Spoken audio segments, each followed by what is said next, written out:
Noraui Japanese fan vest on today's episode. Hey everyone, Clueless Dad here. I am doing yet another Japanese fan vest review video. This is the Noraui, not sure exactly how to pronounce it. Got it off of Amazon Japan for only 5,111 yen. Pretty good deal price-wise. So let me quickly go through the functions and then give some first-hand experience on using it. So you might be able to see I am in fact sweating my butt off despite having this thing on high. So that's your first indication of what your 5,111 yen gets you. That's actually a pretty good price. It's only about $35 or so. The vest I did a review of 2 weeks ago now, in fact cost not twice as much, but it was like $63, so almost twice as much. And you can guess how it ends up, right? So that one had a lot more power. It was also noisier. This is full blast.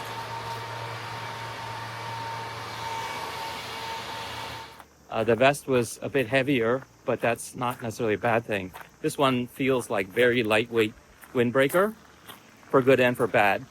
The battery on this one is in fact smaller, physically smaller, although the rating on it is in fact perhaps probably falsely rated as 150 watt hours, whereas that one, the one that cost almost double, was only 80. And I don't necessarily believe either of them is actually the correct number, but this one seemingly isn't true at all, because it's a physically smaller thing. It weighs less, and it supposedly has twice the amount of batteries. I don't think so.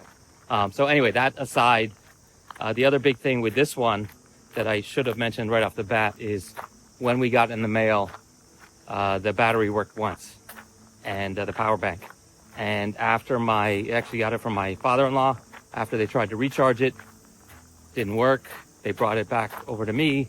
I tried charging it 9 ways a Sunday, high power supply, whatever. Basically, it was dead. If it was plugged in, this thing would work. If it was not being charged actively, it just didn't put any power out. So instead, right now, I have just a regular phone charger that I happen to have. This one's a couple years old, so it's not even really a good one or in good condition. And it surprisingly works pretty well with this thing. So I was able to just test it, and I got 2 hours off of this thing, which was pretty small. I'll put the capacity, rated capacity on this, which is probably also a lie. So the good news is, first of all, any power supply works, and actually works quite well. So this one gives you a couple hours worth unless you're really out all day. But the better thing was the company actually fixed things within about a week. So I messaged them. I said, hey, the power bank died. They said, okay, don't worry, we'll send a new one. A new product is what they said. And it turns out they just mailed. They said, don't worry about the old one. You can just get rid of it. And so I thought, oh, maybe they're going to actually send a whole new vest and power bank and stuff. But in fact, they just sent the power bank, which is okay. I guess it's a good thing I didn't throw this away. But anyway, so for $35, pretty decent. It took a week, but hopefully the second one lasts longer. We haven't really been able to test that because I still have the vest to bring it back to my in-laws. So anyway, let me talk about how well this thing works or doesn't work. I am definitely sweaty. I've been walking around for about 20 minutes so far, maybe 30 minutes. And yeah, my head is pretty sweaty. My trunk feels cooler for sure, but certainly not bone dry. So after having used this one and also using the other one, I can say that more power definitely will keep you cooler. But I think to keep you completely sweat-free in, whatever it is now, 36 degrees, summer day, especially in the sun, is going to be a pretty tall order. So it's just a matter of how much more comfortable are you with it versus without it. Right now, I'm pretty uncomfortable. The other thing is I've noticed now that I have more than one of these things and I compare to, say, other people with them, these pro guys have, especially if you see delivery men and stuff with them or police, they have much higher quality ones. I mean, they're definitely way more expensive, maybe And some of them are like $300 or $200. This one is like $30, so it's probably 6 times better. Um, the vest that they're in is better. The quality of fabric is better. The fans are better. The battery is definitely better because those guys have to be out for, I don't know, 2-hour shifts, or they have multiple battery packs, something like that. These ones at the rated capacity are supposed to work for like, 13 hours straight or something like that. But I imagine if you had it on a high, really hot summer day, they wouldn't actually make it that far. So, yeah. So I think one of the big differences between this cheap one and some of the more expensive ones is the fact that this one uses a USB cable to power the fans, which means it should be limited to 5 volts, which means that basically the power is not going to be as high. Whereas my other one goes up to 32, I think it's 32 volts. So that means higher power fan, which means more air blowing. The other one, if you have it cranked all the way up, basically like you feel like you're in a giant inflatable suit. This one is puffy, but not nearly as puffy. And this is the max level. This is high already. So one of the other positive things about this guy is it has kind of a better neck seal.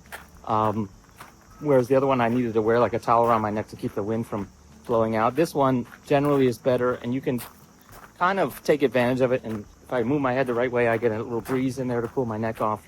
But otherwise, it seems to keep most of the air in. Maybe that's just also because it's not as powerful of a fan. It doesn't blow itself out as hard. But yeah, it's not so bad. The zippers are nice. The other one doesn't have the zippers on the side pockets here. So that's good. Overall, it's one of those things where you get what you pay for. So far, the $60 one hasn't broken. This one did break, but they were able to fix it.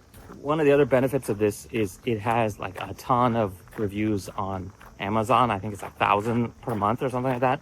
So, even with fake ones and bots and whatever, there are real reviews there. There's people posting pictures. And yeah, some of them mention similar problems with the batteries. But overall, people are pretty realistic on these things. Like, yeah, okay, I ripped the zipper or other things happen.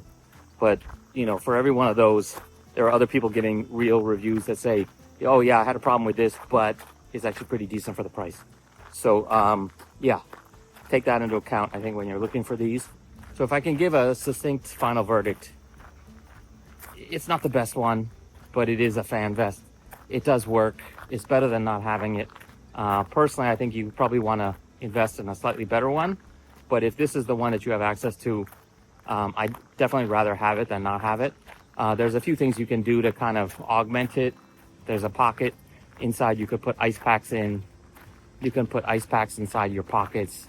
You can wear, like, one thing I do is I have like a wet towel that I put around my neck. So basically you're going to be wet and sweaty, but it's an evaporative cool wet as opposed to a mostly sweaty wet, if that makes it better. So let me do also a sweat check. So like I said, I've been walking around now probably 30-40 minutes, and let's see how sweaty I am. Unfortunately, I wore a white t-shirt today. I should have worn like a gray one so you could see the sweat, but I'm not super sweaty, but definitely damp. Let's put it that way. Whereas in the other one, I would say I didn't stay bone dry in the hottest sun, but I certainly was less sweaty and I felt cooler. So yeah, keep that in mind. It works, it just doesn't work perfectly. It's not the same thing as being in the air conditioning. It just makes the heat slightly more manageable. So yeah, what do you guys think? Do you want me to try out more of these fan vests? There's way more on Amazon. You're never gonna run out there. I'd love to get my hands on one of the pro ones and see how it compares to this, like normal consumer version. Is it really that much better? Is it just more expensive and more rugged? Does it cool any better? What are their secrets for cooling off? By the way, I'm passing by the palace gates here with the police and the police cars. No drone zone. We're in a no drone zone. One funny thing is you actually sound like you're a drone wearing this thing. Oh, that's one other thing I didn't mention, the noise. So I think you can hear it.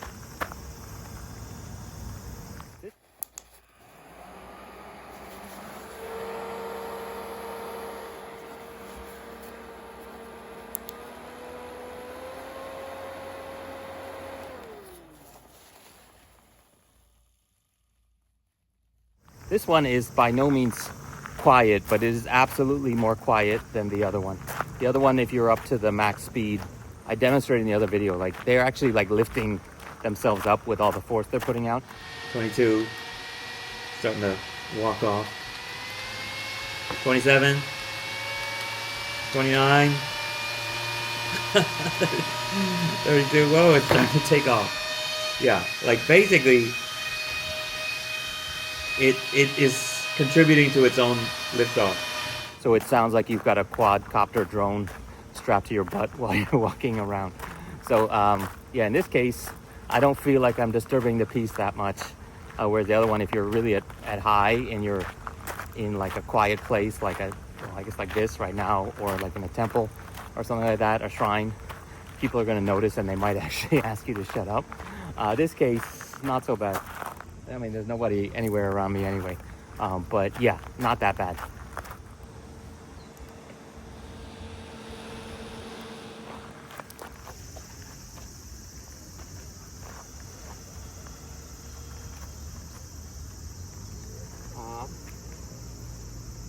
This is low.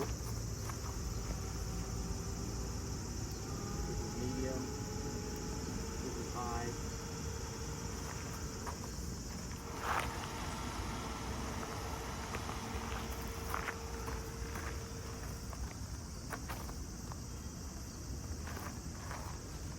Sweaty.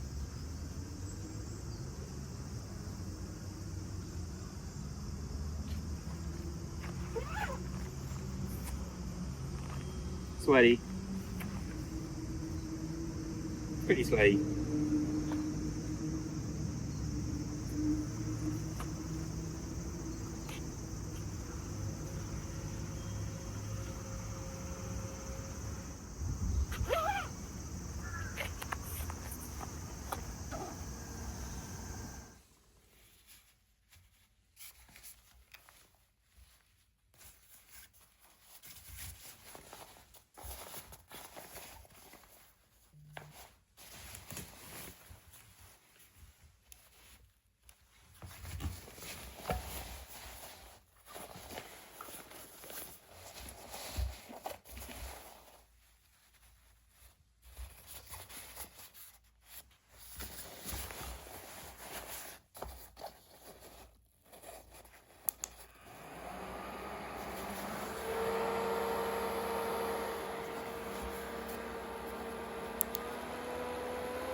So what do you guys think? Any questions? Any side-by-side tests you want to see in this one? But yeah, it's definitely super sweaty there.